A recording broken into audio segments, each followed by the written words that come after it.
दोस्तों, उत्तर प्रदेश में विधानसभा चुनाव होने में अभी काफी वक्त है।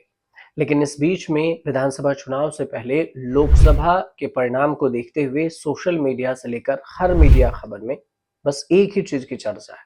वो चर्चा ये कि 2027 से पहले योगी आदित्यनाथ को बीजेपी यूपी से हटा सकती है।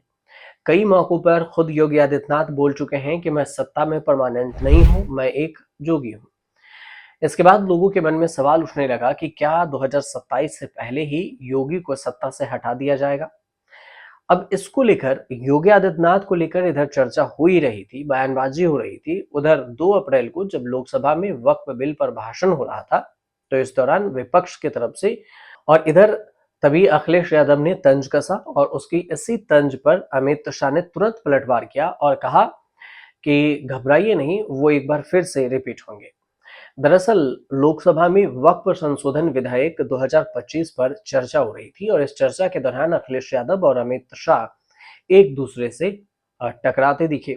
इस टकराव को यूपी के राजनीति के हलचल से जोड़कर भी देखा जा रहा है। लोकसभा चुनाव 2024 के दौरान बीजेपी को यूपी में करारी हार का सामना करना पड़ा और पार्टी ने महज 33 सीटों पर ही जीत दर्ज की। वहीं समाजवादी पार्टी 37 सीटों पर जीत दर्ज की। ये लोकसभा का परिणाम रहा और सबसे बड़ी पार्टी उत्तर प्रदेश में बनकर उभरी। ऐसे में विधानसभा चुनाव 2027 को लेकर भी चर्चाएं हैं और बीजेपी के जो प्रदेश नेतृत्व हैं उसमें बदलाव की संभावना को भी हवा दी जा रही। इसके जरिए प्रदेश की राजनीति में एक अलग माहौल भी बनाने की कोशिश की जा रही है। उधर योगी आदित्यनाथ ने भी न्यूज एजेंसी पीटीआई के एक पॉडकास्ट में सत्ता को लेकर बयान दिया और कहा कि हम सत्ता में परमानेंट नहीं है और हम सत्ता ही काम हमारा नहीं है, हम जोगी हैं। समाजवादी पार्टी के जो मुखिया हैं अखिलेश यादव 2027 के विधानसभा चुनाव की तैयारी में जुट गए हैं और एक दशक बाद अपनी पिछड़ा दलित अल्पसंख्यक यानी कि पीडीए राजनीति के जरिए लोकसभा चुनाव 2024 वाला जो करिश्मा है वो दोहराने की कोशिश कर रहे हैं। सीएम योगी आदित्यनाथ लगातार उनके जातीय समीकरण को काटने के लिए हिंदुत्व की राजनीति पर जोर दे रहे हैं।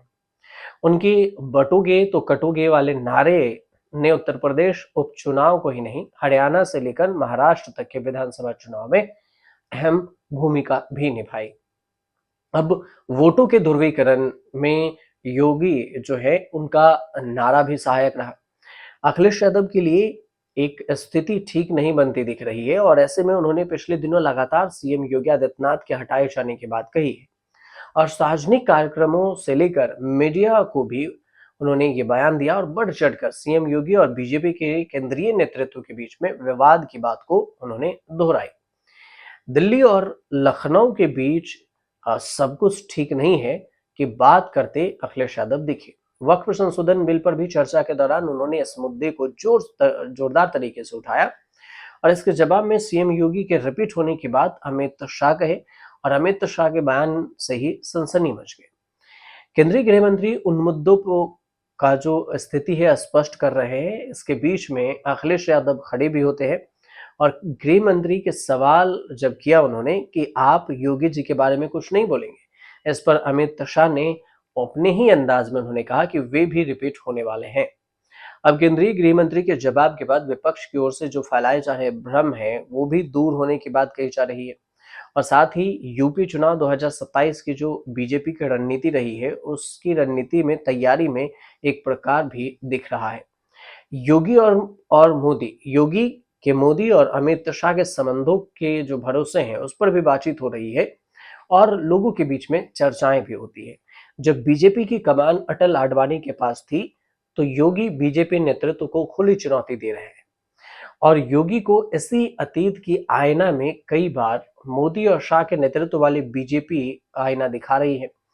मोदी और शाह ने कई बार ऐसे फैसले लिए जिसे योगी आदित्यनाथ को असहज वाला भी लगा और इस सब के बीच में योगी आदित्यनाथ और अमित शाह के रिश्ते को लेकर भी चर्चाएं होती रहती हैं।